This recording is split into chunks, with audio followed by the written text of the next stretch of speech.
নিয়মিত হোমিওপ্যাথি বিষয়ক কন্টেন্ট পেতে হোমিও স্টাডির সাথে থাকুন। আপনারা সকলেই অবগত আছেন যে আজকের ক্লাসটি একটু ভিন্ন আঙ্গিকে এই কথাই বলবো। যে আসলে এই টপিকটি নিয়ে আমাদের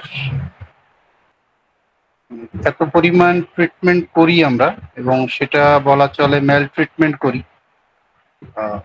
সেখানে হোমিওপ্যাথি চিকিৎসক হিসেবে প্রত্যেকটা মানুষের ভূমিকা কিছু না কিছু থাকে। তবে এই সেক্সুয়াল ট্রিটমেন্টের যে বিষয়টি, এই সেক্সুয়াল ট্রিটমেন্টের বিষয়টি আমার মনে হয় এমন কোনো হোমিওপ্যাথ নেই যে প্র্যাকটিস করেন না। খুব, এবং আমাদের কাছে রোগীও প্রচুর আসে, যেটা আমার কাছে মনে হয় অকল্পনীয়। এবং এমনও চিকিৎসক আছেন যে জাস্ট এই সেক্সুয়াল ট্রিটমেন্টের এই বিষয়টি নিয়েই মানে তার রুটি রুজি হয়ে যায়, এরকম অবস্থাটিও আছে। এবং এত প্রচলিতভাবে ম্যাল প্র্যাকটিস হয়, যেটা আমার কাছে মনে হয় ওই ডাক্তার সাহেব মানে যে ট্রিটমেন্ট করছেন, উনি যদি কখনো এই বিষয়টিতে ভোগেন, তাহলে উনি বুঝতে পারেন যে আসলে কত বড় ক্ষতি আসলে আমরা করছি। এবং এই ক্ষতির জায়গাটি আমরা নিজেরাই তৈরি করে নিচ্ছি, যেটার আসলে আর অবকাশ থাকে না। যাক, আমরা আসলে আজকের যে টপিক, সেই টপিকটি সবাই জানেন যে সেক্সুয়াল ডিসফাংশন নিয়ে কথা হবে। আসলে সেক্সুয়াল ডিসফাংশন অনেকগুলো আছে, তার মধ্যে অন্যতম একটি হচ্ছে ইরেকটাইল ডিসফাংশন। ইরেকটাইল ডিসফাংশন এই ক্লাসটি শুরু করার আগে আমি সকলের কাছে বিনীতভাবে এবং করজোরে ক্ষমা চেয়ে নিচ্ছি এই অর্থেই যে এখানে অনেক ফিমেল পার্টিসিপেন্ট আছেন, অনেক আছেন। আসলে যে বিষয়টি নিয়ে আমাদের কথা হবে, সেই বিষয়ে কিছু ল্যাঙ্গুয়েজ আসবে, যেগুলো বা কিছু পিকচার আসবে, যেগুলো হয়তো বা অনেকেই মনে করবেন যে ডাক্তার জাহাঙ্গীর এই কথাগুলো না বললেই পারতেন, এই ছবিটি না দেখালেই পারতেন। এরকম অনেক কিছু বিষয় আসবে, এই জন্যই ক্ষমা চেয়ে নেওয়া। যেহেতু আমরা মেডিকেল সায়েন্স পড়ছি, এখানে আসলে এপার বাংলা ওপার বাংলা দুই বাংলারই অনেক প্রথিতযশা চিকিৎসক আছেন, সিনিয়র জুনিয়র অনেক চিকিৎসক আছেন, জ্ঞানী চিকিৎসক আছেন, যারা একেবারে প্রাইমারি লেভেলের তারাও আছেন। আসলে চিকিৎসা শাস্ত্রটা, হোমিওপ্যাথি চিকিৎসা শাস্ত্রের আগে চিকিৎসা শাস্ত্রটা বোঝা উচিত। এই চিকিৎসা শাস্ত্র যদি আমরা না বুঝি, তাহলে হোমিওপ্যাথি বুঝতে গেলে আমার কাছে মনে হয় একটু কঠিন হবে। যার জন্যই বললাম যে আপনার এই সমস্যাগুলো বা আমরা যে সমস্যাগুলো ট্রিটমেন্ট করি, এটা আপনার, আমার পরিবেশে, আমার পরিবারে, আমার আশেপাশে আপনার সকলের কাছ থেকে আসলে এই ট্রিটমেন্টগুলো চলে আসছে। যার জন্য কেউ দয়া করে এই কথাগুলোকে অন্যভাবে নেবেন না, চেষ্টা করবেন খুব স্বাভাবিকভাবে কথাগুলোকে নেওয়ার। তাতে আমার কাছে মনে হয় যে আমরা ক্লাসটি উপভোগ করতে পারবো ইনশাআল্লাহ। আচ্ছা, আমার পরিচয় আসলে দেওয়ার তেমন কোনো কিছু নেই। আমি doctor S M Jahangir, BHMS complete করেছি সরকারি হোমিওপ্যাথিক মেডিকেল কলেজ থেকে, এবং প্র্যাকটিসরত আছি মেহেরপুর জেলার গাংনী উপজেলাতে আইডিয়াল হোমিও হেলথ কেয়ার সেন্টারে। আমাদের আজকের যে টপিকটি, সেটি গ্রুপের সেই দেখেছেন সেক্সুয়াল ডিসফাংশন এবং তার হোমিওপ্যাথিক চিকিৎসা। আসলে আমার যে টপিকগুলো নিয়ে সাধারণত আলোচনা করা হয়, এই আলোচনার জায়গাতে হোমিওপ্যাথিক ট্রিটমেন্ট বিষয়টি থাকলেও আমি খুব বেশি এই দিকটাতে কথা বলি না, যদিও এই বিষয়টিতেই সবাই আগ্রহ প্রকাশ করেন বেশি। আসলে হোমিওপ্যাথিক ট্রিটমেন্টের জায়গাটি আমার কাছে মনে হয় অনেক কঠিন। কঠিন এই কারণেই মনে হয় যে একজন মানুষকে চেনা আসলেই কঠিন। কারণ আপনি একজন মানুষকে যদি না চিনতে পারেন তাহলে ওষুধ দিবেন কিভাবে? আপনি কি রোগের ওষুধ দিবেন? আমরা তো আসলে আমাদের একটি কার্ডিনাল ফিচারই আছে হোমিওপ্যাথির যে মূল নীতি, তার একটি অন্যতম নীতি হচ্ছে treat the patient not the disease. আমরা রোগীর চিকিৎসা করি, রোগের না। আবার হ্যানিম্যান স্যার অর্গাননে বলেছেন ডিজিজ সম্পর্কে আপনাকে জানতে, নলেজ অফ ডিজিজ সম্পর্কে বলেছেন। এই ব্যাখ্যাগুলো আসলে অনেক সময় কন্ট্রাডিকশন করে, কিন্তু কন্ট্রাডিকশনের কোনো জায়গা আমার কাছে মনে হয় নেই। একটু বুঝতে হবে রোগগুলো একটা রোগীর মধ্যেই বাসা বাঁধে। একটি রোগীকে যদি আপনি সুস্থ করতে পারেন তাহলে অবশ্যই তার মধ্যেকার ওই রোগটি চলে যাওয়ার সম্ভাবনা খুবই বেশি। কিন্তু আমরা যদি তথাকথিতভাবে অন্য প্যাথির নেই শুধু রোগ নিয়ে পড়ে থাকি, রুগীকে না, তাহলে হয়তোবা সাপ্রেশন হবে বা প্যালিয়েশন হবে, কমপ্লিটলি কিওর হয়তোবা হবে না, এরকম জায়গাটি আসবে। এখানে একজন স্কলারের একটি কথা আমরা আসলে তুলে দিয়েছি, ম্যান সার্ভাইভস আর্থকুইক। আর্থকুইক সবাই জানেন, ভূমিকম্প বলা হয়। Experience the horror of illness and all of the tortures of the soul মানে জীবন, যেটাই আপনি বলেন না কেন, but the most of the tormention targetly of all time is and will be the dreadedly of the bedroom. এই কথাটি একজন প্রখ্যাত সায়েন্টিস্ট টলস্টয় বলেছেন, বা স্কলার বলতে পারি। কি বলেছেন দেখেন, মানুষ ভূমিকম্পকেও আসলে থেকে বেঁচে যায়, সে সার্ভাইভ করতে পারে ভূমিকম্প থেকে, সে সার্ভাইভ করতে পারে অসুস্থতার ভয়াবহ থেকে, সে আত্মার সমস্ত অত্যাচার যেটা বলি আমরা, সেই অত্যাচারকেও সে অনুভব করতে পারে। কিন্তু সর্বকালের সব থেকে যন্ত্রণাদায়ক যে ট্র্যাজেডি, সেই ট্র্যাজেডি হচ্ছে বেডরুমের ট্র্যাজেডি। এই ট্র্যাজেডিটা হয় সব থেকে যন্ত্রণাদায়ক। এই কথাটি এই আমাদের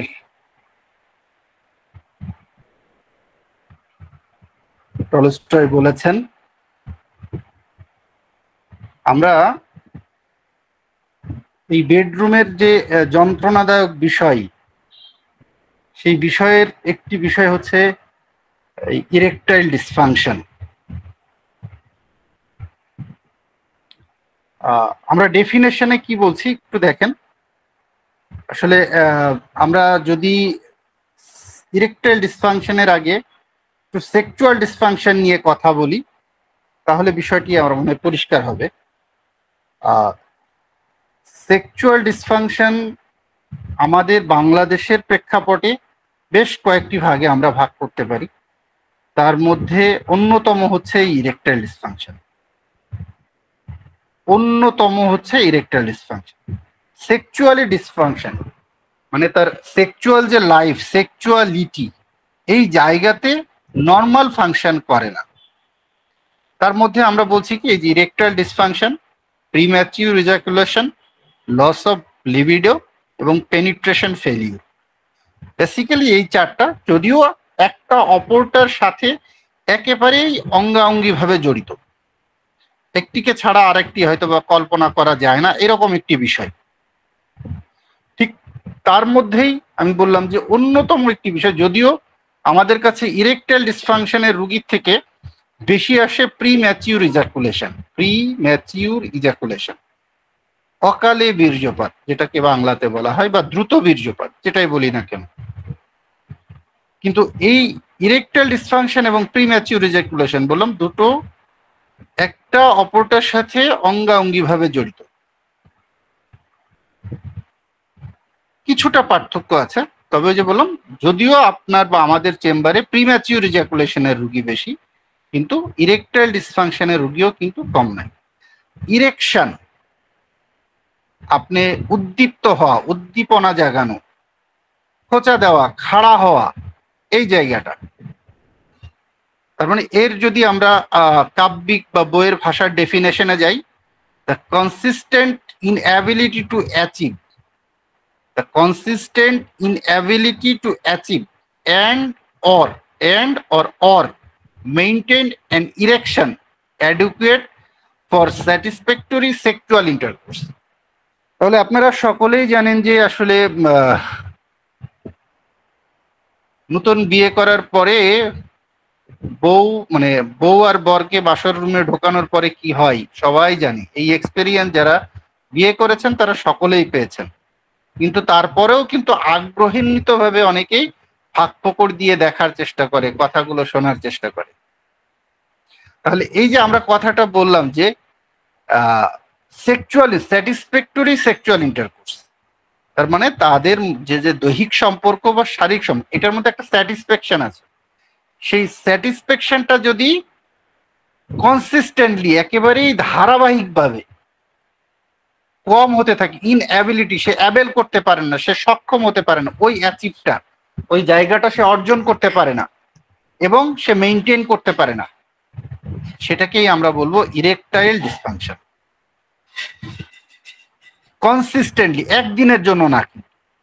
আপনার কাছে একটা রুগী এসছে, হয়তো বা বললো ডাক্তার সাহেব আমার এই এক সপ্তাহ এরকম হচ্ছে, না, এটা ইরেকটাইল ডিসফাংশনের রুগী না। তাকে আপনি ইরেকটাইল ডিসফাংশনের রুগী হিসেবে ডায়াগনোসিস করবেন না। এটা কন্টিনিউয়াসলি হতে হবে। একটা বিষয় থেকে দীর্ঘদিন যাবত সেই বিষয়টাতে ভুগছে, তখন আমরা তাকে বুঝবো যে না। এখন সেই জায়গাগুলো বিভিন্ন কারণে হতে পারে, বিভিন্ন অবস্থার পরিপ্রেক্ষিতে হতে পারে, সেই জিনিসগুলো আমরা সামনে আসবো ইনশাআল্লাহ।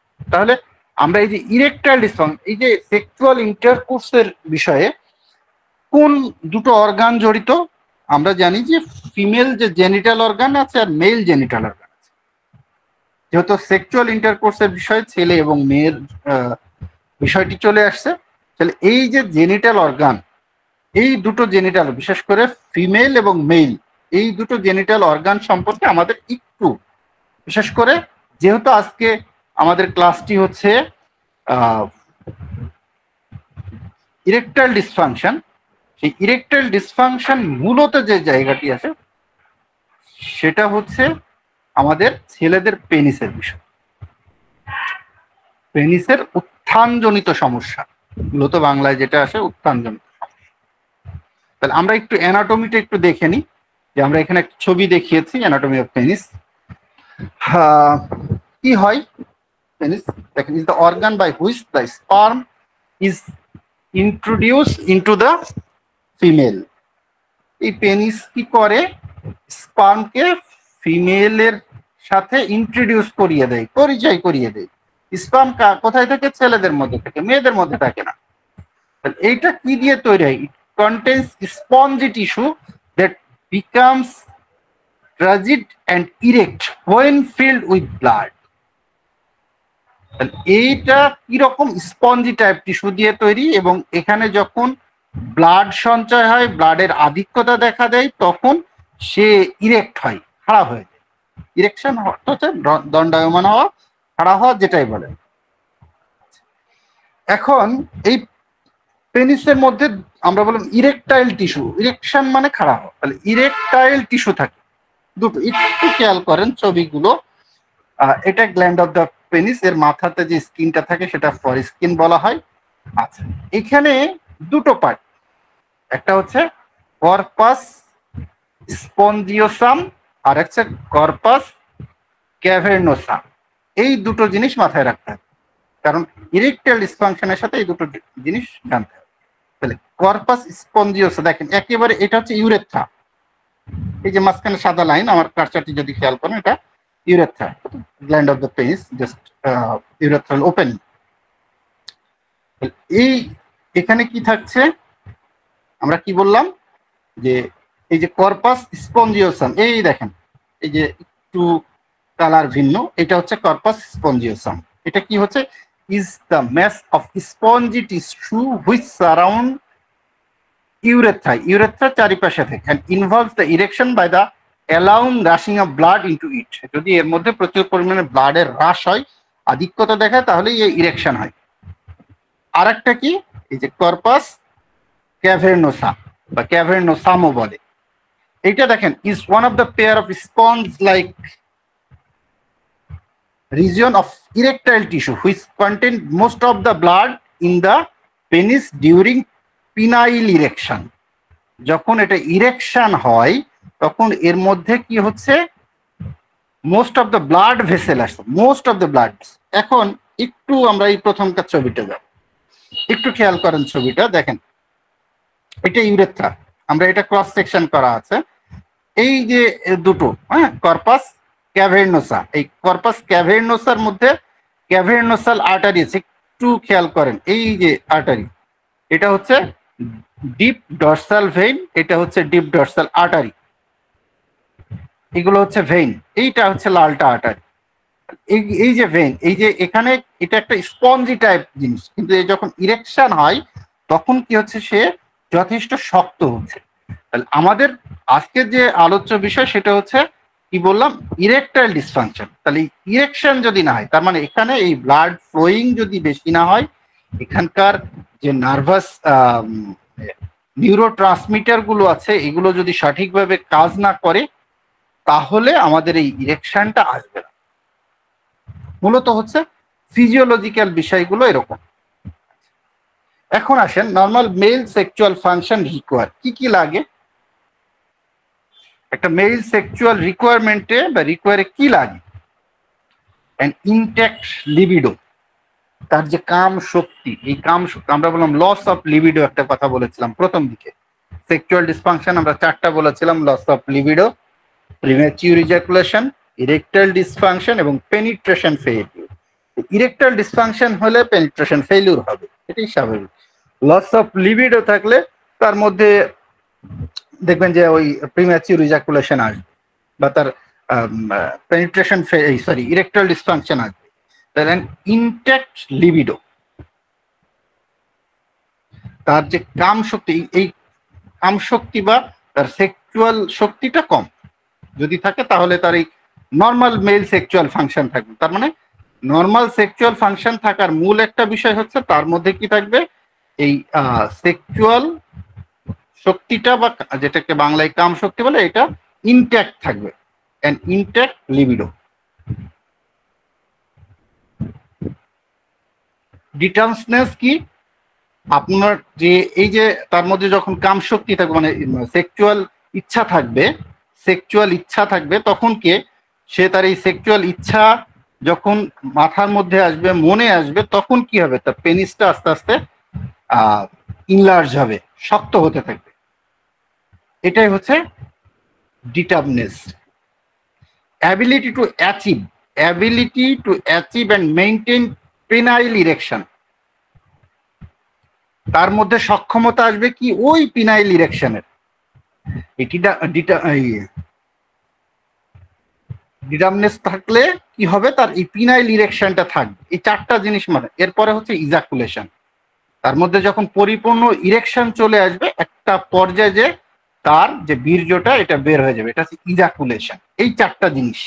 তাহলে নর্মাল মেল সেক্সুয়াল ফাংশনের রিকোয়ারে কি থাকবে, চারটা জিনিস। তার মধ্যে সেক্সুয়াল ইচ্ছা থাকবে, সেই ইচ্ছাটা যদি তার মনের মধ্যে পরিপূর্ণভাবে আসে, তার পেনিসটা আস্তে আস্তে ইনগর্ভ হতে থাকবে, এবং এই ইনগর্ভ যখন হতে থাকবে তখন কি হবে, তার মধ্যে ওই যে মানে পিনাইল ইরেকশনটা সে আসতে পারবে। এরপরে পিনাইল ইরেকশন হলে চূড়ান্ত পর্যায়ে গেলে সে ইজাকুলেশন হয়ে যাচ্ছে। এইটা হচ্ছে মূলত চারটা জিনিস। এখন এই চারটা জিনিসের ক্ষেত্রে কিছু মানে সিম্প্যাথেটিক এবং প্যারাসিম্প্যাথেটিক নার্ভের বিষয় আছে। সাধারণত প্যারাসিম্প্যাথেটিক নার্ভ S2 থেকে S4 এর থেকে একটা সাপ্লাই হয় মেডিয়েট ইরেকশনের জন্য। আর সিম্প্যাথেটিক নার্ভ হচ্ছে T12 মানে থোরাসিক 12 থেকে লাম্বার 2, এটা হচ্ছে ইজাকুলেশন কন্ট্রোল করে এবং এই ডিটারমিনেসিস কন্ট্রোল করে। এটা হচ্ছে আমাদের যে নার্ভাস সিস্টেম, ব্রেইন যদি আপনাকে সিগন্যাল না দেয় তাহলেও কিন্তু জীবনেও আপনার পেনিস ইরেক্ট হবে না। আপনার দেখেন চিন্তাটা কি, আপনি মনে চিন্তা করছেন, এর পরে সেটা নিউরোট্রান্সমিটার দিয়ে আপনার ব্রেনে যাচ্ছে, সেন্সরি মোটর অ্যাকশন দিয়ে আপনার কি হচ্ছে, আপনার পেনিসে আসছে। এই যে প্যারাসিম্প্যাথেটিক এবং সিম্প্যাথেটিক নার্ভের কিছু কিছু কন্ট্রোল এখানে যুক্ত। এখন আসেন যে আমরা আসলে ফিজিওলজি অফ ইরেকশন কি হতে পারে। যে আমাদের তো আসলে ইরেকশনের যে বিষয়টি, এটা আমরা ফিজিওলজিতে কি দেখব?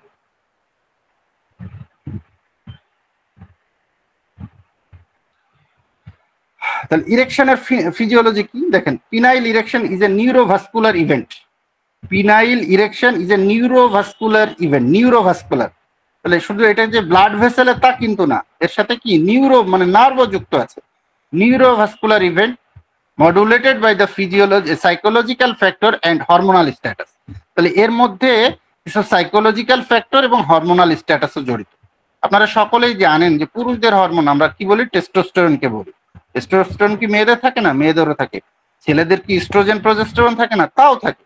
কিন্তু ছেলেদের ক্ষেত্রে টেস্টোস্টেরন বেশি থাকে, প্রোল্যাকটিন কম থাকে, প্রজেস্টেরন এবং ইস্ট্রোজেন এগুলো কম থাকে। ঠিক ভাইস ভার্সা মেয়েদের ক্ষেত্রে কি থাকবে? টেস্টোস্টেরন কম থাকবে, ওদের ইস্ট্রোজেন প্রজেস্টেরন এবং প্রোল্যাকটিনের হরমোনের আধিক্যতা থাকবে। তবে সেগুলো মেয়েদের এক একটা জায়গার এক একটা স্টেজের এক এক রকম থাকে, সবসময় একরকম না কিন্তু। তাহলে এই যে পিনাইল ইরেকশনের ক্ষেত্রে নিউরোভাস্কুলার ইভেন্ট থাকবে এবং এটা কি হচ্ছে, এই ইভেন্টগুলো আমাদের মনস্তাত্ত্বিক এবং হরমোনের অবস্থা দ্বারা পরিমিত হবে। On sexual stimulation there is increase flow of blood into the lacunal network. তাহলে এই যে আমরা যেটা বলেছিলাম যে সেক্সুয়াল স্টিমুলেশনের সময় কি হবে, যে সেখানে একটা ব্লাড ফ্লো হবে, এই যে যৌন উদ্দীপনার জন্য রক্তের প্রবাহ বৃদ্ধি পাবে এবং সেখানে যখন রক্তের প্রবাহ বৃদ্ধি পাবে সেখানে কিছু স্মুথ মাসেল আছে, সেই স্মুথ মাসেল ভেইন এইগুলোতে রক্তগুলো প্রবাহিত হবে এবং প্রবাহিত হওয়ার পরে যে বিষয়টা আসবে, এই দেখেন, the corpora become non compressible and blood cannot escape. এই যে কর্পার মধ্যে যখন এটা নন কম্প্রেসেবল এবং ব্লাড এর মধ্যে থেকে আর বের হয়ে আসে না, যার কারণে পেনিসটা কি হচ্ছে, ইরেকশন হয়ে থাকে। এটা হচ্ছে নর্মাল ফিজিওলজি হচ্ছে ইরেকশনের ক্ষেত্রে। এখানে ওই যে বললাম নার্ভ ইম্পালস জড়িত থাকে, একটু খেয়াল করেন যে nerve impulse cause the release of neurotransmitter from the cavernous nerve terminal. এখান থেকে ক্যাভার্নাস নার্ভ টার্মিনাল থেকে কি হচ্ছে, নাইট্রেট অক্সাইড রিলিজ হচ্ছে। নাইট্রেট এই যে স্টিমুলাস দেখেন, এই যে nitrate oxide release, NO release. আচ্ছা, নাইট্রেট অক্সাইড রিলিজ হচ্ছে এই যে ক্যাভার্নোসাল স্মুথ যে মাসেল গুলো আছে এই মাসেল গুলো, এবং এখানে কিছু নিউরোট্রান্সমিটার এবং ক্যাটালাইজ এই মাসেল গুলো, এই যে আপনি এই যে ব্লাড ফ্লো গুলো বাড়ছে এবং স্মুথ মাসেল গুলো রিল্যাক্স হচ্ছে। কিসের জন্য? সরি, আর্টারি থেকে ব্লাড সাপ্লাই হচ্ছে এবং ব্লাড সাপ্লাই হলে যে ইরেকটাইল টিস্যু গুলো আছে, এই ইরেকটাইল টিস্যুর মধ্যে বা এর ইরেকটাইল টিস্যুর মধ্যে বিভিন্ন প্রকার ফোল্ড আছে, যে several fold increase in the penile blood flow. এই সেভারাল ফোল্ডের মধ্যে, খাঁচের মধ্যে যখন ব্লাড ফ্লোটা বেশি হচ্ছে তখন পেনিস ইরেক্ট হচ্ছে। এইটা হচ্ছে আমাদের মোটামুটি একটা মেকানিজম যে কিভাবে আমাদের পেনিস ইরেক্ট হয়। আচ্ছা, দেখেন, at the same time relaxation of the tabular smooth muscle increase আছে, এত কিছু দরকার নেই। মানে আমরা একটু চিত্রে আসি। দেখেন, নর্মাল পাথওয়ে টু ইরেকশন কি বলছেন, সেক্সুয়াল ইম্পালস হচ্ছে নিউরো ট্রান্সমিটারে যাচ্ছে, রিলিজ অফ এনও, ওই যে nitrate oxide and chemical substance, সে কি করতেছে, কিছু স্মুথ মাসেলকে রিল্যাক্স করতেছে এবং টামিন্স করতেছে। দ্যাট মিনস আপনার ওই যে যেটা আমরা বললাম যে পেনিসের যে দুটো ইরেকটাইল মাসেল আছে, সেই মাসেলকে সে ধীরে ধীরে বৃদ্ধি পাচ্ছে এবং ভেনাস অক্লুশন হচ্ছে রিজিড হচ্ছে, শক্ত হচ্ছে এবং এরপরে ইরেকশন হচ্ছে। এটা হচ্ছে আমাদের নর্মাল পাথওয়ে, যে কথাগুলো আমরা আগে বললাম সেটারই আমরা ছবি আকারে এখানে একটু মানে ফ্লো চার্ট হিসেবে দেখানো হচ্ছে। কি কি বলা হচ্ছে, আপনার মধ্যে মানে যৌনতার আবেগ আসবে, সেখানে কিছু নিউরো ট্রান্সমিটার, বিশেষ করে নাইট্রেট অক্সাইড এবং কিছু কেমিক্যাল সাবস্টেন্সের উপস্থিতির কারণে আপনার এই মসৃণ মাসেল গুলো কিছুটা শিথিল হবে। এরপরে টিউমেস দেখা দিবে। এরপরে কি হবে, আপনার যে ভেনাস অকুলেশন অবরুদ্ধতা তৈরি হবে, ওই মাসেলটার রিজিডিটি আসবে এবং এরপরে ইরেকশন আসবে।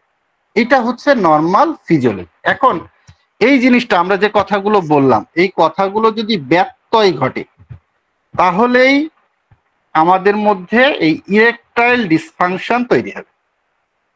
ব্যত্যয় ঘটলে, যদি ব্যত্যয় না ঘটে তাহলে ইরেকটাইল ডিসফাংশন হবে না।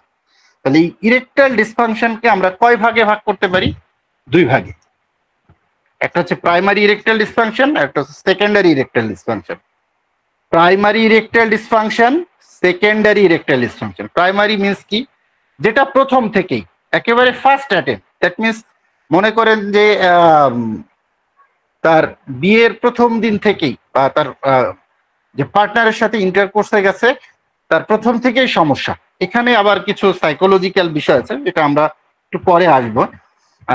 দেখেন, primary means present from the first attempt to intercourse, প্রথম। সেকেন্ডারি কি হবে, secondary in which person develop ED erectile dysfunction after a period of normal function. মানে কি, সে অনেকদিন আপনি তার সেক্সুয়াল লাইফ ভালো কেটেছে, বিয়ে হয়েছে 5-10 বছর ভালো কেটে, হঠাৎ করে হয়তো বা তার সমস্যা দেখা, এটাও না। এই যে আমরা বললাম যে একটা কনস্ট্যান্ট অ্যাবিলিটি, একটু সময় দিয়ে, মনে করেন 6 মাস ধরে তার এই সমস্যাটাই সে ভুগছে, তখন সেটা হচ্ছে সেকেন্ডারি। বাট প্রাইমারি হচ্ছে সে প্রথম থেকেই পারেনি, প্রথম থেকেই মনে করেন আপনার কাছে 6 মাস বা 3 মাস বা 5 মাস পরে আসলো, তার ওয়াইফ বলছে যে ডাক্তার সাহেব আমার হাজবেন্ড প্রথম থেকেই আমার সাথে সঙ্গমে যেতে পারছে না, পার্টনারের অভিযোগ। বা অনেক সময় সাধারণত আমাদের দেশে পার্টনার সাথে আসেও না, রুগীরা একাই আসে, সেটা হতে পারে। আর সেকেন্ডারি কি বললাম, যে প্রথম দিকে সব ভালো ছিল, ওকে ছিল, তাদের সেক্সুয়াল লাইফ হাজবেন্ড ওয়াইফের মধ্যে কোনো সমস্যা ছিল না, কিন্তু বিয়ের হয়তো বা 2-4 মাস পরে বা 1 বছর 2 বছর, অনেক সময় হয় কি বাচ্চা হওয়ার পরেও কিছুদিন পরে, এই যে কিছুদিন পরে সমস্যা শুরু হলো এবং সেই সমস্যা লেগে থাকলো, মনে করেন যে টাইম অফ পিরিয়ড 6 মাস পর্যন্ত লেগে আছে, সে এটার থেকে উঠে আসতে পারছে না, সেটা হচ্ছে সেকেন্ডারি সেক্সুয়াল এই ইরেকটাইল ডিসফাংশন। তাহলে আমরা দুই প্রকারের ইরেকটাইল ডিসফাংশন পেলাম, একটা হচ্ছে প্রাইমারি আর একটা হচ্ছে সেকেন্ডারি। এখন আসেন in situational male erectile dysfunction, a man is able to have coitus in certain circumstances but not in others. সাধারণত কি হয়, কিছু কিছু সিচুয়েশন বা অবস্থায় কিন্তু ছেলেদের এই ইরেকটাইল ডিসফাংশনটা আসতে পারে। তার মধ্যে সব থেকে বেশি ওল্ডার ম্যান, ওল্ডার ইয়ঙ্গারের থেকে ওল্ডার মানুষের, মানে একটু বয়স্ক মানুষের মধ্যে ইরেকটাইল ডিসফাংশন আসার সম্ভাবনা খুব কমন, খুবই সাধারণ। এবং সেটা কি হতে পারে, ওই যে বললাম প্রি ম্যাচিউর ইজাকুলেশন, দেখেন in contrast to the pre mature ejaculation, তার মধ্যে প্রি ম্যাচিউর ইজাকুলেশনের জায়গায় আসতে পারে। এখন আমরা আসবো যে কজের জায়গায় কি কি কারণে আমাদের এই প্রি ম্যাচিউর ইজাকুলেশন হতে পারে, এই ইরেকটাইল ডিসফাংশন হতে পারে। দেখেন, সাইকোজেনিক কজ, এইটার সাথে হ্যাঁ আমি একটু কথা বলে নিই। এই ইরেকটাইল ডিসফাংশনে একটা জিনিস, শুধু ইরেকটাইল ডিসফাংশন বলে না, প্রিম্যাচিউর ইজাকুলেশন বলেন, লস অফ লিবিডো বলেন, পেনিট্রেশন ফেলিউর, যত প্রকার সেক্সুয়াল ডিসফাংশন আছে সবগুলোর সাথেই এই সাইকোজেনিক কজ বেশিরভাগ, most probably 90% psychogenic, most probably বেশি থাকে সাইকোজেনিক কজ। তার ফিজিক্যাল মানে সোমাটিক কজ থেকে খুব কম, খুবই কম। আচ্ছা দেখেন, এখন আমরা এই সাইকোজেনিক বা মনস্তাত্ত্বিক কজের মধ্যে কি কি পাচ্ছি? আচ্ছা, পারফরমেন্স অ্যাংজাইটি। তার মানে পারফরমেন্স বলতে কি, সে যে সেক্সুয়াল ইন্টারকোর্সে যাচ্ছে, সেই সেক্সুয়াল ইন্টারকোর্সে সে ঠিকমতো পারছে না, যার কোনো তার মধ্যে অ্যাংজাইটি তৈরি করেছে। রিলেশনশিপ প্রবলেম বা রিলেশনশিপ ডিফিকাল্ট, দ্যাট মিনস আমাদের সেই কিছু কিছু ঔষধে দেখবেন আছে যে তার ওয়াইফকে পছন্দ হয় না, স্বামীকে পছন্দ হয় না, বা বউ অনেক সুন্দর বাট তার এক জায়গায় রিলেশন ছিল, বাবা মা জোর করে বিয়ে দিয়েছে, যার কারণে তার ওয়াইফকে তার পছন্দ হয় না। এই রিলেশনশিপ প্রবলেম এটা থাকবে। Loss of attraction to partner, মানে পার্টনার অনেক সময় তাকে অ্যাট্রাকশন করতে পারে না, আগ্রহ তৈরি করতে পারে না, তাকে কাছে টানতে পারে না। এই যে ডিপ্রেশন এন্ড অ্যাংজাইটি ডিসঅর্ডার, এই কথাগুলো বারবার আসবে। Anxiety, depression, fatigue, guilty, stress, marital Discord, excessive alcohol consume, এই কথাগুলো কারণ কি তার মধ্যে এই যে সেক্সুয়াল, আমরা বলে sexual dysfunction, not erectile dysfunction, sexual ডিসফাংশনের প্রত্যেকটা জায়গাতেই anxiety, depression, fatigue, guilt, stress, এগুলো বারবার আসবে। কারণ এই আমি বললাম যে মোস্ট প্রবাবলি 90% কজ। এটাই জাস্ট সার্কেল আকারে দেওয়া আছে। আমরা এবার যদি ভাস্কুলোজেনিক কজ বলি, ভাস্কুলোজেনিক কজ দ্যাট মিনস আর্টারিতে, ওই যে পিনাইল আর্টারি আমরা যেগুলো পেয়েছিলাম, অ্যাথেরোস্ক্লেরোসিস, হাইপারটেনশন, ট্রমা। যদি অ্যাথেরোস্ক্লেরোসিস কি আপনার যে আর্টারিটা ন্যারো হয়ে যায়, ওর মধ্যে ফ্যাট জমে ন্যারো হয়ে যায়, তার মানে কি আপনি যদি অবিস পার্সন হয়, মোটা পার্সন হন, আপনার ব্লাডে যদি কোলেস্ট্রলের পরিমাণ বেশি থাকে, আপনি যদি হাইপারলিপিডিমিয়ার পেশেন্ট হন, তাহলে কি আপনার এই ইরেকটাইল ডিসফাংশন আসতেই পারে। কারণ আপনার কি ওই যে পিনাইল যে আর্টারি গুলো আছে সেগুলো অ্যাথেরোস্ক্লেরোসিস হতে পারে, হাইপার টেনশন থাকলে হতে পারে, ট্রমা হতে পারে, ট্রমা হতে পারে। ট্রমা বলতে কি, এখন বলতে পারেন যে ডাক্তার সাহেব পেনিসের আবার ট্রমা কি? পেনিসেরও ট্রমা আছে। অনেক সময় অ্যাক্সিডেন্ট করেন না, দেখবেন যে অ্যাক্সিডেন্ট করলে পেনিসে আঘাত লাগে, বিশেষ করে বাইক অ্যাক্সিডেন্ট যারা করেন বা যারা করেছেন তাদের কিন্তু পেনিসেও আঘাত লাগে। কারণ ক্রিকেট খেলার মতো তো আসলে গার্ড পরে আপনি বাইক চালান না, অ্যাজ ইউজুয়াল ভাবেই চালায়।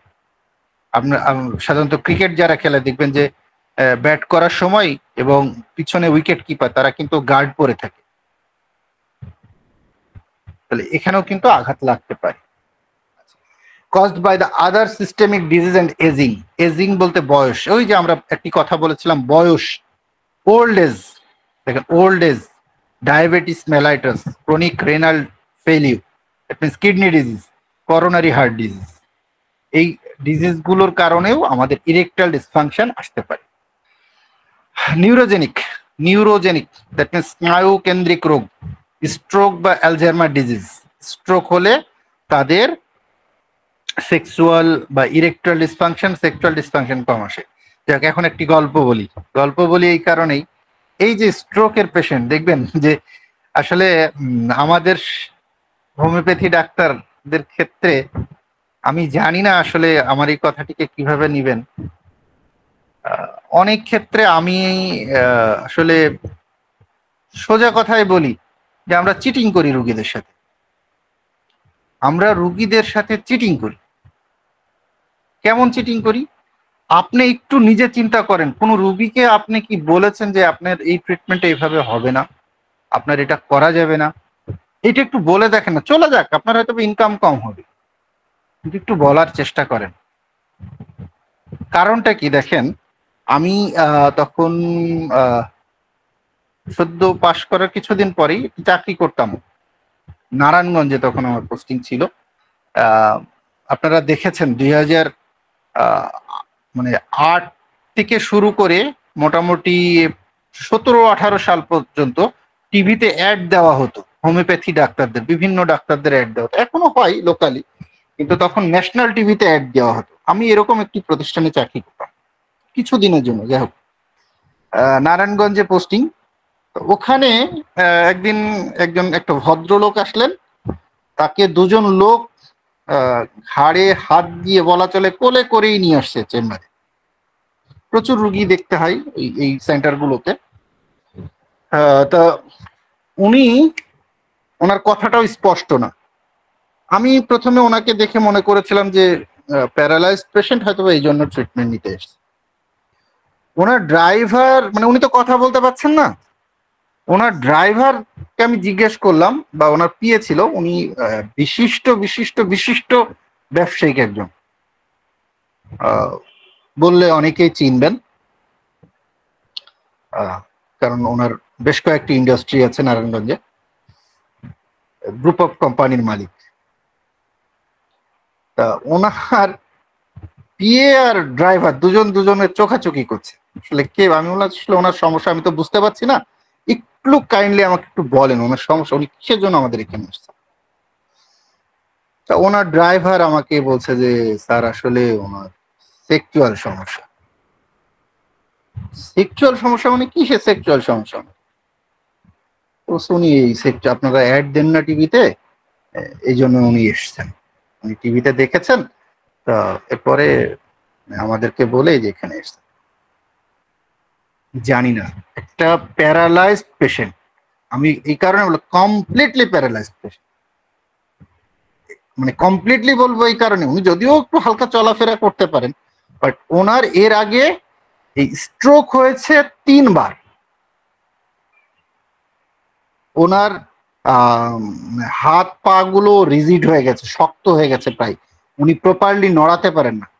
সেই ব্যক্তি এসছে সেক্সুয়াল ওষুধ দিতে। আপনারা কল্পনা করতে পারেন আমাদের নৈতিক অধঃপতন কোথায় গেছে, আমরা কতটা নিচে চলে গেছি।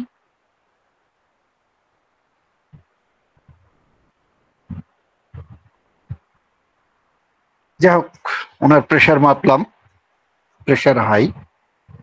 ডায়াবেটিসের কথা জিজ্ঞেস করলাম, সেটিও হাই।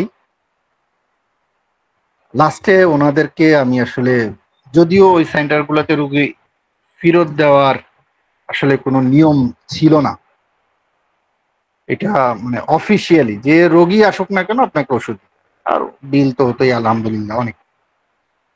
আমার বিবেকের কাছে মানে এতটাই খারাপ লাগলো যে না, সম্ভব না। আমি বললাম যে দেখেন এনার ওষুধ, আর ওনাকে ওষুধ নিতে গেলে আপনারা 300 টাকার স্ট্যাম্প নিয়ে আসেন, লিখিত দেন যে এই রোগী ওষুধ খাওয়ার পরে মারা গেলে এই সেন্টার বা এই সেন্টারের ডাক্তার, মানে আমরা 2জন ডাক্তার ছিলাম, কর্তৃপক্ষ দায়ী না, এরকম সিগনেচার করে নিয়ে আসেন তারপর। আমি এই কথাটা কেন বললাম, এটা হচ্ছে মানে আমাদের নৈতিক অধঃপতন চলে গেছে। আমার চেম্বারে, আমি তো এটা বললাম সেই আজ থেকে কি বলবো 12 সালের কথা, 12 সালের না 11 সালের কথা।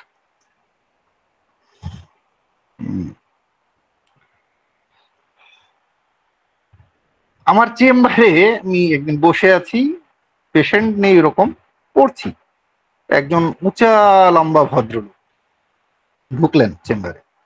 আমার তখন, এখন চেম্বারটা একটু বড়, তখন চেম্বার খুবই ছোট ছিল। ঢুকে ওনার হাতে একটা বাজারের ফর্দর মতো ফর্দ, আমি কেন কথাগুলো বলছি একটু মাথায় নিবেন দয়া করে আপনারা। আমার কথা হচ্ছে, আমি অনেক সময় কিছু কথা বলে থাকি যে ওই যে বললাম আমরা রুগীদের সাথে চিটারি করছি, প্রতারণা করছি, এই জায়গা থেকে বের হয়ে আসে। দরকার নেই ওনার কাছে আমার 500 টাকা, উনি অন্য জায়গায় যে মরুক, কিন্তু আমার কাছে না। এরকম যদি আমরা 5জন ডাক্তার ফেরত দিই, মনে করেন যে আপনার এলাকার, আপনারা যে এলাকায় প্র্যাকটিস করেন 20 জন ডাক্তার, তার মধ্যে 10 জন ফেরত দেন ওনাকে, একটা সময় কি হবে যে আরো বাকি যে 10 জন আছে ওনারাও ফেরত দেবে। তার মানে এই মানুষগুলো আর ট্রিটমেন্ট হবে না। হয়তোবা বলুন স্যার ওনারা তো ওই মুদিখানার দোকান থেকে যে এরকম জিনসেন হ্যানতেন ট্যাবলেট খেয়ে করুক রে ভাই, সমস্যা কি? হোমিওপ্যাথির তো বদনাম হবে না? বদনাম তো আমার হয় না, বদনাম তো হয় হোমিওপ্যাথির। রুগী তো এসে বলবে না যে ওই জাহাঙ্গীর ডাক্তারের কাছে ওষুধ খেয়েছিলাম কাজ হয়নি, রুগী তো বলে হোমিওপ্যাথি ওষুধ খেয়েছিলাম কাজ হয়নি। রুগী কিন্তু এই কথাটি বলে, রুগী বলে না যে জাহাঙ্গীর ডাক্তারের কাছে ওষুধ খেয়েছিলাম আমার কাজ হয়নি, রুগী বলে হোমিওপ্যাথি ওষুধ খেয়েছিলাম কাজ হয়। ওই ভদ্রলোকের ওই বাজারের লিস্টের মতো ফর্দে প্রথম কথাটি ছিল ধাতু দুর্বলতা। আমি আসলে জানি না ধাতু দুর্বলতা কি। তা আরো বেশ কিছু এরকম রিলেটেড অনেক সমস্যা ছিল, প্রায় 25-30টা মতো লাইন লেখা। আমি ওনাকে জিজ্ঞেস করলাম যে বাবা বয়স কত আপনার? 75 বছর। আপনার ওয়াইফের বয়স কত? 65-70। বাবা 65-70 আপনার ওয়াইফের বয়স, তা আপনি এটার জন্য কেন ট্রিটমেন্ট নিতে এসছেন? কেন ট্রিটমেন্ট নেওয়া লাগবে না? এটা দরকার তো, এটা দরকার তো। না এটা কি আপনার ওয়াইফ বলে দরকার, না আপনার আদতেও দরকার? না দরকার দরকার। ও তখন বলছে যে ট্রিটমেন্ট আছে? হ্যাঁ আছে, ট্রিটমেন্ট আছে। তা আমাকে তখন বলছে যে কত টাকা খরচ হবে, কয়দিন লাগবে? তা বললাম টাকার বিষয় তো হিসাব পরে, আমার ভিজিট এই টাকার, ওষুধের দাম পরে, কিন্তু লাগবে তো বাবা কিছু না হলেও মিনিমাম 6 মাস। মিনিমাম 6 মাস। 6 মাসের আগে আপনি হাও করতে পারবেন না, 6 মাসের পরে যে হয়তো বা হা করবে। তা তখন উনি আমাকে বলছে তখন তো আমি মরেই যাবো, 6 মাস তো বাঁচবই না। আমি যাই হোক ওনাকে বলছি বাবা আপনার তো 3.5 ঠ্যাং কবরে, 3.5 ঠ্যাং কবরে, হাফ ঠ্যাং উপরে আছে, আপনার এ দরকার কিসের? বাবা আমারে মাফ করে দেন, আপনার ওষুধ আমার কাছে নাই। এরকম অহরহর পেশেন্ট আপনার চেম্বারে আসবে, অহরহর পেশেন্ট এখানে যারা আছেন সকলের চেম্বারে যাবে। আপনি সম্ভব হলে যেগুলো রুগী তাদের ট্রিটমেন্ট করেন, আদারওয়াইজ ছেড়ে দেন। যাদের আপনার কাছে মনে হয় যে না একটা 30 বছরের, একটা 35 বছরের বা একটা 40 বছরের মানুষ এসছে ইরেকটাইল ডিসফাংশন নিয়ে বা প্রিম্যাচিউর ইজাকুলেশন নিয়ে, আপনার যদি তাকে ট্রিটমেন্ট করার প্রয়োজন আপনি করেন, কিন্তু আপনি ওই জিংসেং, ওই ডামিয়ানা, ওই এই ট্যাবলেট, ওই ক্যাপসুল এগুলো দিয়ে করেন না স্যার। আপনি পেশেন্টগুলোকে হোমিওপ্যাথি কনস্টিটিউশন খুঁজে বের করার চেষ্টা করেন, দেন। আমার কাছে মনে হয় অনেক অনেক অনেক উপকার হবে, আমি দেখেছি উপকার। ওই স্বভাবতই যারা দেখবেন যে এরকম অনেক, আমাদের তো অ্যাড দেয় প্রচুর এখন, সবাই আমরা ফেসবুক ডাক্তার, মানে যদিও অ্যালোপ্যাথি ডাক্তারও এখন ফেসবুক দখল করে নিয়েছে সবাই এখন, আমি শুধু হোমিওপ্যাথি ডাক্তারও দোষ দিচ্ছি না। এবং আমরা এই পদ্ধতিতে যেরকম ভাবে আগেও দেখছি গ্যারান্টি দেওয়া, আগে তো পথে ঘাটে দেখতাম আপনার ওই লেখা আছে 7 দিনের রেজাল্ট, এখন সেটা আবার নেমে এসছে 7 ঘন্টায়। এখন জানি না 7 মিনিটে রেজাল্ট দিবে কিনা আল্লাহ জানে। এই যে স্ট্রোক বা অ্যালঝাইমার ডিজিজ, এখন এই অ্যালঝাইমার ডিজিজ যাদের আছে আপনি কি ভালো করবেন তার? ও বেটা তো ওইটা জাগছে হচ্ছে ওই যে আপনার কাছে অ্যান্ড্রয়েড ফোন আছে সেটা দেখে। আমাদের আমার প্র্যাকটিস অফ মেডিসিনের স্যার ছিলেন শ্রদ্ধেয় হানিফ স্যার। স্যার একদিন কথা, মানে স্যারের কাছে একটা রুগী গেছে এরকম, মানে বাপে আপনার হচ্ছে মা মারা গেছে, বা জাস্ট সে বিয়ে করবে। স্যার বলছে যে আমার ছেলেকে, শোনেন ওনার বিয়ে করার স্বাদ হয়েছে জানি, ওনার একটা অপারেশন করলে ঠিক হয়ে যাবে, আর এই স্বাদ থাকবে। কি হয়েছে আসলে আলট্রা করে দেখা যায় তার প্রোস্টেট বেড়ে গেছে। প্রোস্টেট যখন বেড়ে যায় তখন প্রোস্টেট তো থাকে পেনিসের গোড়াতে, তো ও তো ওই জায়গায় খোঁচা মারেই। যখন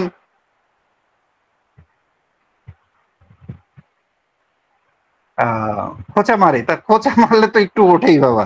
ও তো মনে করে বাবা আমি তো সেই 25 বছরের যুবক হয়ে গেছে, আমার এখন বউ দরকার, একটা না দুইটা দরকার, পারলে আরো 4-5টা দরকার। স্যার যাই হোক বুঝে অপারেশন করে দিছে, ঠান্ডা। শুধু এরকম না, যাই হোক আমাদের ঔষধের মধ্যে আমাদের একজন ডাক্তার, মানে আমার এখানে শ্রদ্ধেয় বড় ভাই আছেন ডাক্তার বদরুজ্জামান, মানে আমি ওনার কাছে শিখি, উনি বলা চলে আমার লোকাল গুরুই বলি আমি। ওনার মানে সিক্স সেন্স এতটা প্রখর, যেটা আমি খুব কম ডাক্তারের মধ্যে পেয়েছি, এতটা সিক্স সেন্সেবল ডাক্তার।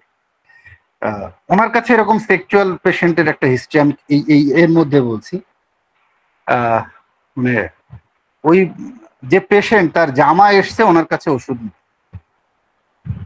ডেকে ওনাকে বা চাচা বলে ডাকে, তো বলছে যে চাচা আমি তো বিপদে পড়ছি। বলছে কি হয়েছে? তো বলছে যে এই ঘটনা, আমার শ্বশুর তো শাওড়ির আছে, মানে তার অর্থ একেবারেই বিছানাগত, মানে সেই যে রুগী সে হচ্ছে বিছানাগত, কিন্তু বিছানাগত হলো তার অনেকগুলো ছেলে মেয়ে, জামাই নাতি নুতকু সব হয়ে গেছে, কিন্তু তার ওয়াইফকে ছাড়ে না। শুধু মেয়েদের বলে তোমরা ঘরেতে যাও, ঘরের থেকে যাও, এই জায়গায় থাকতে হবে না তোমার, মানে বৌমাদের বলে শাশুড়ি থাকুক, আর মেয়েদের বলে তোরা যা তোর মা থাকুক। বিষয়গুলো বোঝেন, একজন মৃত্যু পথযাত্রী, তার মধ্যেও কিন্তু এই অবস্থাটি তৈরি হয়েছে। আহ আমাদের শ্রদ্ধেয় আমাদের একজন স্যার ছিলেন, আহ নজরুল ইসলাম স্যার, মানে নজরুল ইসলাম ভুইয়া না, আমাদের কলেজের, উনি মুক্তিযোদ্ধা ছিলেন। তো স্যার আমাদের ক্লাস নিতে যে একটি কথা বলতেন, পৃথিবীতে একটা সেক্স বক্স। স্যারের কথা একটু বেঁধে যেত, আমি ওইভাবে বলবো না। স্যার কথা বলতেন যে পৃথিবীটা একটি সেক্স বক্স, এবং সিগময়েড ফ্রয়েড, একজন বিশিষ্ট বিখ্যাত সাইকোলজিস্ট, উনি প্রত্যেকটা জায়গাতে সেক্সুয়ালিটি খুঁজে দেখিয়েছেন। এই যে রুগীগুলো, আমরা নিউরোজেনিক যে কাজের কথাগুলো বলছি, এই জায়গায় আপনি যদি ওই চিন্তা করেন, জিনসেং দেন, আপনি যদি ডামিয়ানা সিরাপ দেন, এই বিভিন্ন রকমের কি যে পাওয়া যায়, জিনসেং ট্যাবলেট পাওয়া যায়, রুগীরা এসে আবার জিজ্ঞেস করে, ডাক্তার সাহেব ওই যে তিন ঠ্যাঙালা গাছালা ওষুধ আছে না, বোতলের মধ্যে ছবি আছে, মাপও চাই দোয়াও চাই, আমার এখানে কোনো ওষুধ বিক্রি হয় না, করেন নাই। স্পাইনাল কর্ড ইনজুরি, আমি কেন বলছি, এই যে মনের চাহিদা দেখেন, স্পাইনাল কর্ড ইনজুরির রুগীও আমি একটা দেখেছি, তার মধ্যে সেক্সুয়াল চাহিদা আছে, তার পিনাইল ভেইনটেন ছিঁড়ে গেছে, আর্টারি ছিঁড়ে গেছে, উনি বিদেশে ছিলেন, মানে গাড়ি অ্যাক্সিডেন্টে ওনার এই অবস্থা, উনি বেঁচে আছেন এটুকুই সৌভাগ্য, কিন্তু উনি ঔষধ দিতে এসছেন সেক্সে। কথা বুঝেন, লাস্টে তোর ওয়াইফকে ডেকে আমি বুঝিয়ে দাম, স্যার তার ওয়াইফকে নিয়ে এসে, তোর ওয়াইফ চায় না কিন্তু উনি চাই, তার ওয়াইফ বলে যে ভাই আমি তো জানি এটা সম্ভব না ওনার পক্ষে, কিন্তু উনি কেন এসছে আমি জানি না। হয়তো বা এই চিন্তা করে অনেককে লাইকর চিন্তা করবেন যে শরীর পারে না মন তো পারে, স্যার কোনো লাভ হবে না। লাইকো কেন, লাইকোর হাদা গাদা দিয়েও যদি খাওয়াইতে থাকেন, লাইকোর ড্রামের মধ্যেও যদি বসায় রাখেন, হবে না স্যার। আচ্ছা, ডায়াবেটিক নিউরোপ্যাথি আছে, পেলভিক ইনজুরি আছে, রেডিক্যাল পেলভিক সার্জারি, কিছু বিশেষ করে ডায়াবেটিক নিউরোপ্যাথি যাদের ডেভেলপ করে, ডায়াবেটিসের পেশেন্ট, এদের সেক্সুয়াল ডিসফাংশন তৈরি হয়, ইরেকটাইল ডিসফাংশন তৈরি হয়। কিছু পেলভিক সার্জারি আছে, এগুলোতে ইনজুরি হলে তাদের ইরেকটাইল ডিসফাংশনটা আসতে পারে। হরমোনাল হাইপোগোনাডিজম, হাইপার প্রোল্যাক্টিমিয়া, তার মানে গোনাড বলতে আমরা তো ওই যে বললাম আমাদের যে সেক্সুয়াল হরমোন টেস্টোস্টেরন, এটা কমে যাওয়া, হাইপো মানে কমে যাওয়া, হাইপার মানে বেড়ে যাওয়া, প্রোল্যাক্টিন বেড়ে গেলে টেস্টোস্টেরন কমে যাবে, এটাই natural.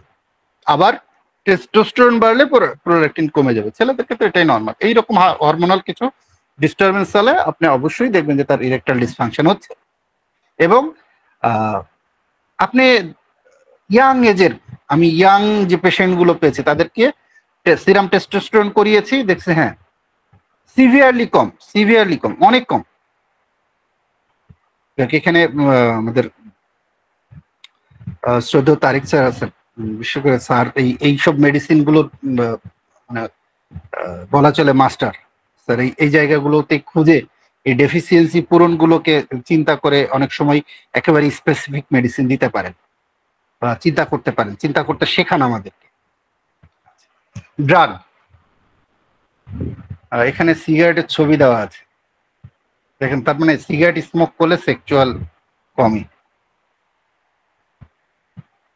Anti hypertensive, anti depressant drug, এগুলো আসলে অ্যালোপ্যাথির ড্রাগ, হোমিওপ্যাথিক ড্রাগ না। এই ড্রাগগুলো আপনি কন্টিনিউয়াস খেলে আপনার সেক্সুয়াল ডিসফাংশন তৈরি হবে, দ্যাট মিনস ইরেকটাইল ডিসফাংশন তৈরি হবে। অ্যালকোহল যদি কেউ বেশি ইউজ করে তাহলে তার সেক্সুয়াল সমস্যা দেখা দিবে। হয়তোবা এখানে বলবেন যে স্যার যারা নেশা করে তাদের তো সেক্সুয়াল পাওয়ার অনেক বেশি। স্যার ওইটা হচ্ছে ওই জিনিসটার primary action. Homeopathy organon of মেডিসিনে প্রাইমারি অ্যাকশন, সেকেন্ডারি অ্যাকশন খুব সুন্দরভাবে দেওয়া আছে। ওইটা হচ্ছে ওই জিনিসের প্রাইমারি। আপনি কিছু মনে করেন না ইয়াবা খাবেন, আমি যদিও এই কথাটি এখানে বলা ঠিক না, ইয়াবা যদি আপনি খান আপনার বডির মধ্যে এমন স্ট্যামিনা আসবে আপনি মানে 72 ঘন্টা ঘুমাবেনই না। আপনি এত কাজের প্রতি চাহিদা, আপনাকে এত কাজ করবেন, আপনি চিকন একটা মানুষ, আপনি কাজ করবেন। আরো ড্রাগস আছে, আমি ইয়াবার কথাই বললাম। এরপরে কি করবেন? পড়ে পড়ে ঘুমাবেন।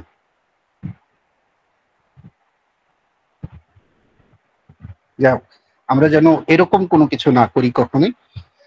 হ্যাঁ, এখানে মেডিকেশন, দ্যাট মিনস ওই বিশেষ করে দেখেন most likely of affecting sexual function, beta blocker জাতীয় ড্রাগ, বিশেষ করে আমাদের যে যারা প্রেশারের রুগী, হাই প্রেশারের রুগী, তারা যে ড্রাগগুলো নেন বিটা ব্লকার, যেটা প্রোপানল বা এটিনানল গ্রুপের বিটা ব্লকার গ্রুপ বলে, এইগুলো খেলে তাদের কন্টিনিউয়াস খেলে, একটা দুটা খেলে এরকম কিছু না, কন্টিনিউয়াস যদি খেতে থাকে তাদের মধ্যেই সেক্সুয়াল মানে ইরেকটাইল ডিসফাংশন হবে।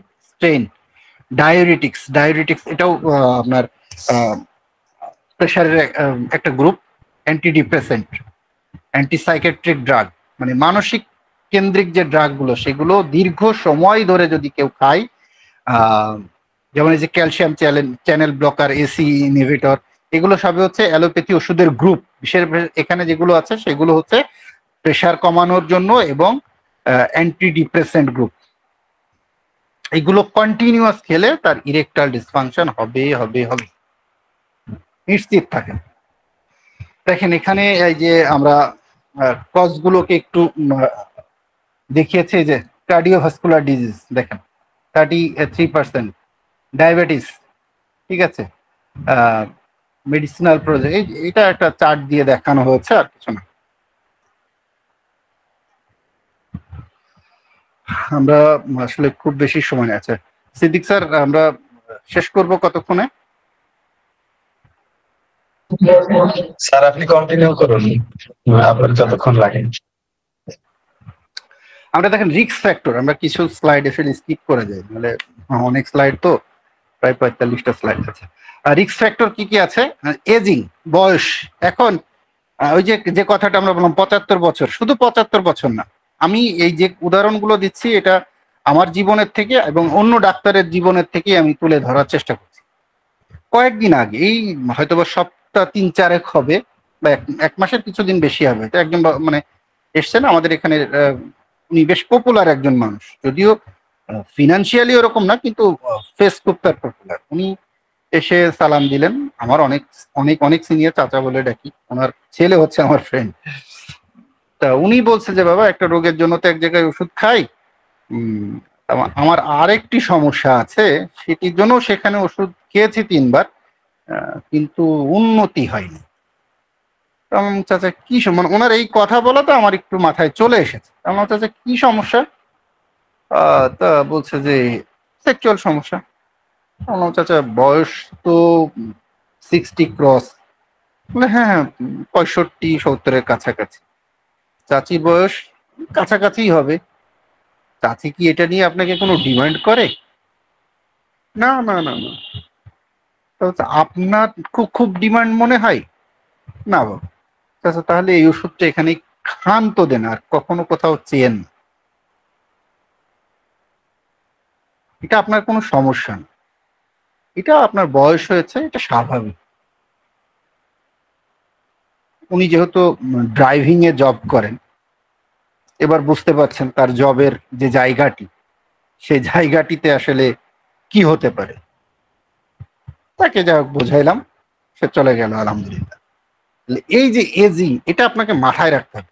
এখন আপনি আপনার ইনকামের স্বার্থে ভাই একজন 45 বছরের উপরে মনে করেন, তাকে যদি আপনি 25 বছর 20 বছর বানাইতে চান, হবে জীবনেও? আপনি করতে পারবেন? জীবনেও পারবেন না। এটা মাথায় রাখেন। আপনি এই এই এই কাউন্সিলিংটা তাকে করেন, এরপরে আপনি ওষুধ দেন। আপনার কোনো ওষুধ দেওয়ার দরকার নেই, যদি সালফারও দেন, আর কিছু না, ফাইটাম দেন, কাজ করবে।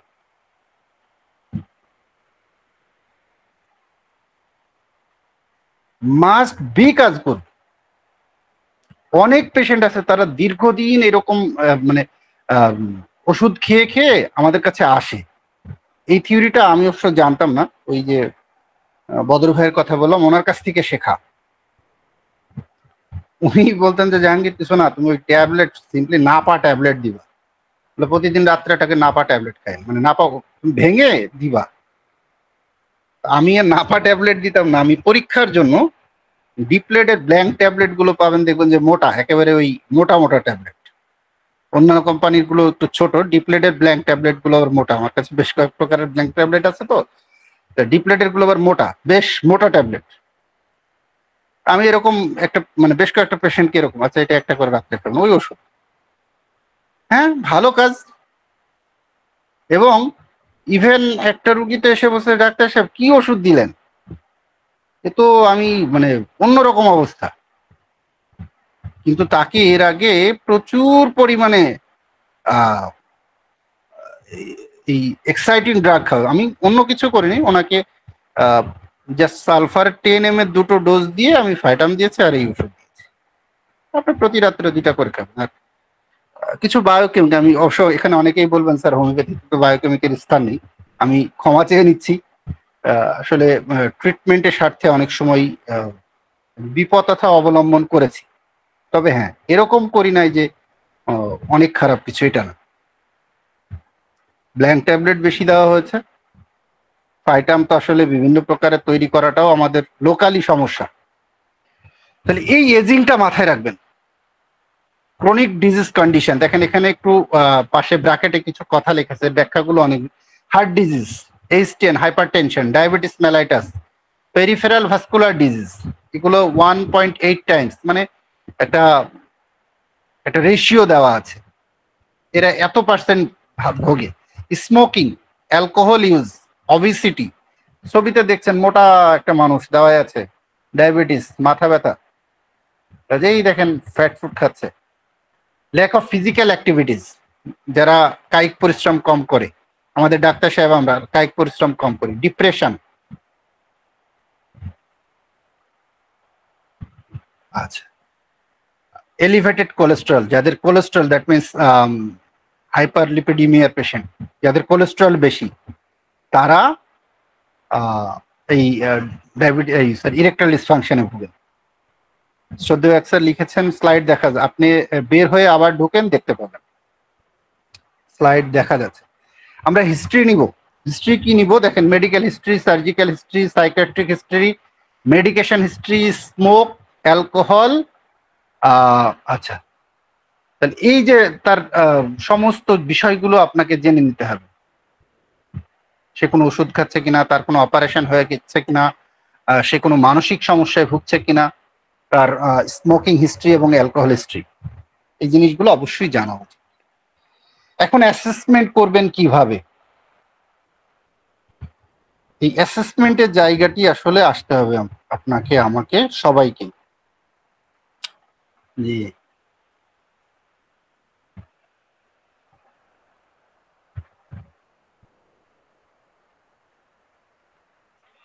তাহলে এই অ্যাসেসমেন্ট দেখেন, through history, medical, sexual and psychological, একটা মানে পূর্ণাঙ্গ বা পুঙ্খানুপুঙ্খ ইতিহাস নিতে হবে তার চিকিৎসা সম্পর্কে, যৌন জীবন সম্পর্কে, এবং সোশিও ইকোনমিক কন্ডিশন, সামাজিক বা মানসিক কন্ডিশন সম্পর্কে। Has there have been a previous period of normal function, that means ওই যে কথাটা আমরা বলছিলাম প্রাইমারি আর সেকেন্ডারি, দ্যাট মিনস প্রথম থেকেই সমস্যা নাকি অনেক দিন পরে সমস্যা শুরু হয়েছে। As the failure occurs with more than one partner, যেটা আসলে আমাদের দেশে খুবই কম, যদিও বর্তমান যে অবস্থা তাতে গ্রামগঞ্জে বিদেশি বেশি, তো অনেক জিনিসটা আসলে এটা একটা পার্টনারই না আরো অনেকগুলো পার্টনারের ক্ষেত্রেও সে ফেইলিউর হচ্ছে, এই বিষয়টা আসে।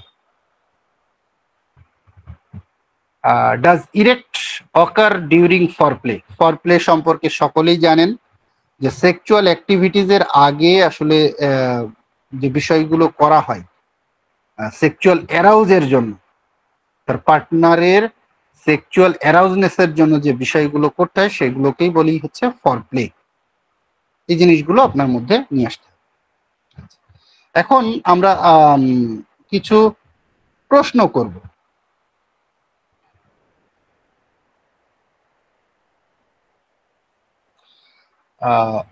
এই প্রশ্নের মধ্যে দিয়ে আমরা দেখবেন যে মানে এই জায়গাটি কি বলা যায়, ওভার দ্য পাস্ট 6 মান্থ, আমরা ওই যে বললাম যে একদিনেই কি তার সমস্যাটা হচ্ছে না, এই যে 6 মাস ধরেন সমস্যায় ভুগছে, এখানে একটা স্কোরিং আছে। স্কোরিং অলরেডি 33, স্কোরিংটা আমরা একটু অমিট করি, হ্যাঁ, এটা বোঝাতে গেলে অনেক সময় লাগবে। শুধু মানে স্কোরিং এর স্লাইডটি যদি সম্ভব হয় একটু আপনারা স্ক্রিনশট দিয়ে রাখেন, পারলে পড়ে নিয়েন, হ্যাঁ, কারণ এটা বোঝাতে গেলে অনেক টাইম লাগবে। আমি একটু স্কোরিং এর বিষয়টা বলে দিই যে এখানে দেখেন স্কোরিং এর নাম্বারগুলো যুক্ত করে আপনি পেশেন্টটি আসলে ইরেকটাইল ডিসফাংশনে আছে কি নেই এই জায়গাটা অ্যাসেস করতে পারবেন। কি স্কোর 22 থেকে 25 হলে নো ইরেকটাইল ডিসফাংশন, স্কোরটা যদি 17 থেকে 21-এর মধ্যে হয় মাইল্ড ইরেকটাইল ডিসফাংশন, 12 থেকে 16-র মধ্যে হলে mild to moderate erectile dysfunction, 8 থেকে 11-র মধ্যে হলে মডারেট ইরেকটাইল ডিসফাংশন, আর 5 থেকে 7-এর মধ্যে হলে সিভিয়ার ইরেকটাইল ডিসফাংশন। তাহলে ইরেকটাইল ডিসফাংশনের পেশেন্ট আপনি যদি চিন্তা করেন, জাস্ট এই 5টা প্রশ্ন দেখেন, স্কোরিং দেওয়া আছে 1 2 3 4 5, একটু কাইন্ডলি আপনারা স্ক্রিনশট দিয়ে নেন, কারণ এই 5টা প্রশ্ন বোঝাতে গেলে 1 ঘন্টা টাইম লাগবে, এটাই লেগেছে সাধারণত।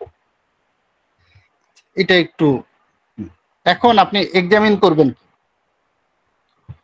সাধারণত রুগী আসলে যেহেতু এটা বয়স যদি ভালো থাকে কোনো সমস্যা নাই, আপনি ব্লাড প্রেশার নির্ণয় করেন, তার পালস রেট দেখলেন, বিশেষ করে যদি খুব বেশি সমস্যা হয় তাহলে টেস্টিস সাইজ দেখতে হয়, এটা ফিজিক্যাল এক্সাম করেই আপনি দেখতে পারেন। যদি সমস্যা হয়, আপনার কাছে সমস্যা মনে হয়, আপনি একটা আলট্রাসোনোগ্রাফিতে পাঠাতে পারেন টেস্টিসের, বা আপনার কাছে যদি মনে হয় তার ইরেকটাইল ডিসফাংশন হচ্ছে, আপনি তার ভেসেলগুলো ঠিক আছে কিনা যার জন্য একটা পিনাইল কালার ডপলার করাতে পারেন, তাহলে তার মানে ভেসেলের যে ব্লাড ফ্লোর স্টাডি চলে আসবে, কোনো আর্টারি বা ভেইনে অ্যাথেরোস্ক্লেরোসিস আছে কিনা বা কোনো নোডিউল আছে কিনা।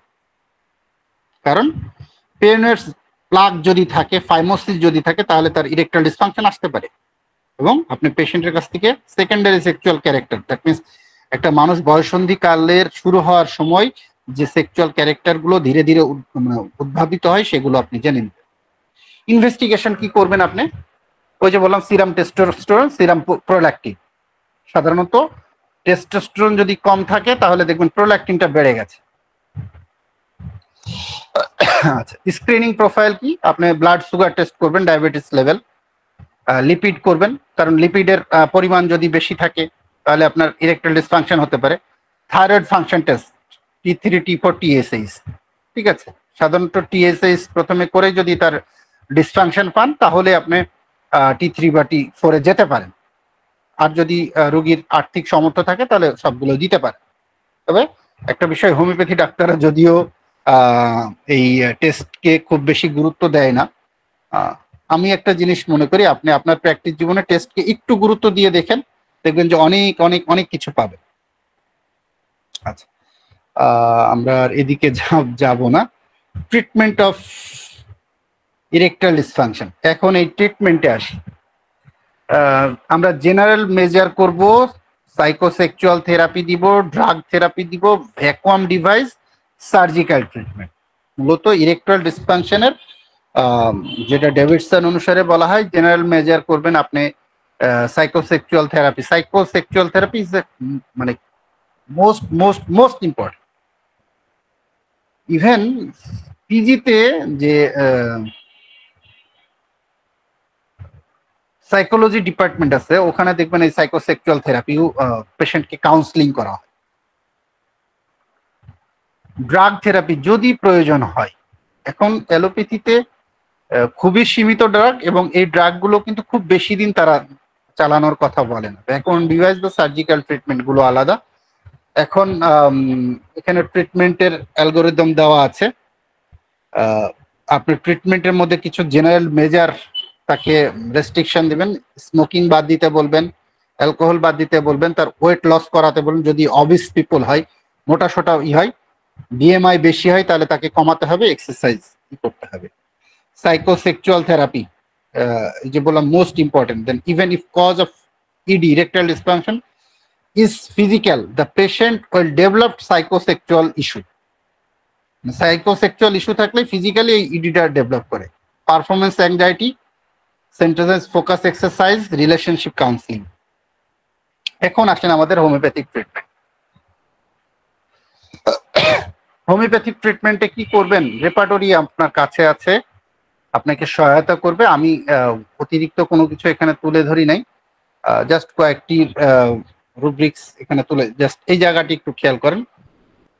এটা মেল জেনিটাল, এটা কেন্টের রেপার্টরির ক্ষেত্রে বলছি। মেল জেনিটালের মধ্যে ইরেকশন ইনকমপ্লিট, জাস্ট এই রুব্রিকটাকেই আপনি চিন্তা করেন।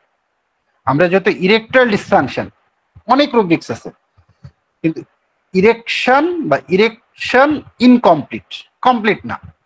কমপ্লিট হলে তো আপনি ভালো, ইনকমপ্লিট দেখেন এখানে 1 2 3 4 5 6টা মিনিট ফার্স্ট গ্রেডের। ইরেকশন ডিলে হয়, ডিলে ব্যারাইটাকার, ক্যালকেরিয়া, সেলেনিয়াম। থার্ড গ্রেডের আরো অনেক মেডিসিন আছে।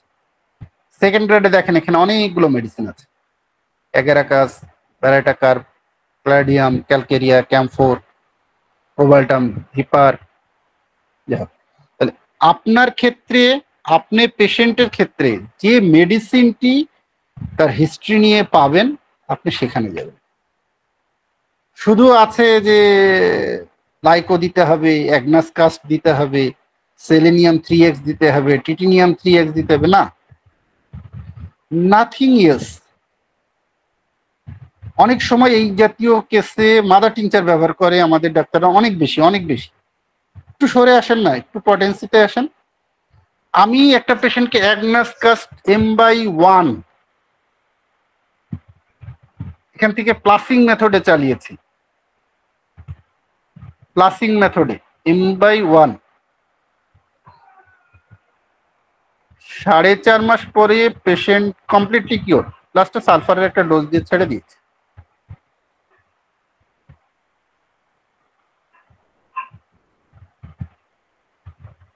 আমরা সব সময় মাদারের চিন্তা করি। হ্যাঁ, আমি তো বললাম যে এইসব পেশেন্ট গুলোকে একটু টেকনিক্যালি হ্যান্ডেল না করলে আপনি পারবেন না। কারণ কি, ওই যে রাত্রে সহবাসের আগে একটা কিছু খাওয়াইতে হবে।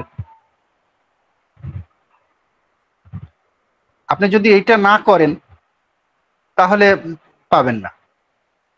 এখন মনে করেন যে এই যে মেলসের ইরেকশন ট্রাভেলসাম একেবারেই প্রথম রুব্রিক্স এর মধ্যে। এখানে কেন্টে দেখেন 1 2 3 4 5, সিনথেসিসে অনেক আছে, রবিন মার্ফিতে অনেক আছে, কমপ্লিটে। যাই হোক, আমি ওদিকে যাব না, কিন্তু জাস্ট কেন্ট নিয়ে কথা। এই যে ক্যান্থারিস আজকে একটা পেশেন্টকে দিয়েছে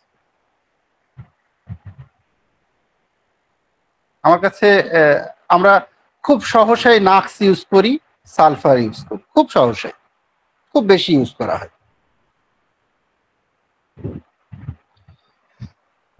যার জন্য সবসময় দেখবেন যে ওই অ্যাগনাস বা অ্যাভাইনা বা জিনসেং মাদার পাওয়া যায়। এরকম অনেক কিছু মাদারেও রেজাল্ট আসে না তা না, আসে, কিন্তু মাদারের রেজাল্ট ধরে রাখাটা কঠিন। আপনারা একটু চিন্তা করবেন পটেন্সি সিলেকশন করার। এই জায়গায় দেখেন পালস আছে। অনেক সময় সেক্সুয়াল ডিসফাংশনে পালসকে আমরা খুব বেশি চিন্তা করি না, নেকট্রাম মিউরকে খুব বেশি চিন্তা করি না, সাইলেশিয়াকে খুব বেশি চিন্তা করি না,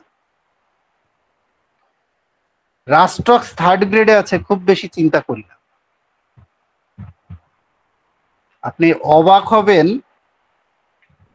পেশেন্টটা আমার কাছে সেক্সুয়াল ডিসফাংশন নিয়ে আসে নাই, অন্য একটি সমস্যাতে এসছে, তার সিলেকশন ছিল রাস্টক্স। আমি যদিও আমার প্রেসক্রিপশনে মেডিসিন থাকে 4-5টা, একটা থাকে না। মেডিসিন 4-5টা লেখা থাকে, 4-5টা বোতলই দিই আমি। কারণ লোকালে প্র্যাকটিস করি, যদি একটা বোতল দিয়ে ওই ভিজিট নিয়ে 300 টাকা, 400 টাকা বা 500 টাকা নিই, তাহলে রুগী কিন্তু আমার এখান থেকে 1 কিলো দূরে ঝাঁপ মারবে। যেভাবেই হোক আমি এখানে ম্যানেজ। এই পেশেন্টটা রাস্টক্স দেওয়ার পরে তার মানে আমি যদিও রাস্টক্স অনেকে শর্ট অ্যাক্টিং রিমেডি বলেন, বাট রাস্টক্সে হেরিং এর ল অফ কিওর যেভাবে মেনটেন করেছে, সত্য কথা বলতে কি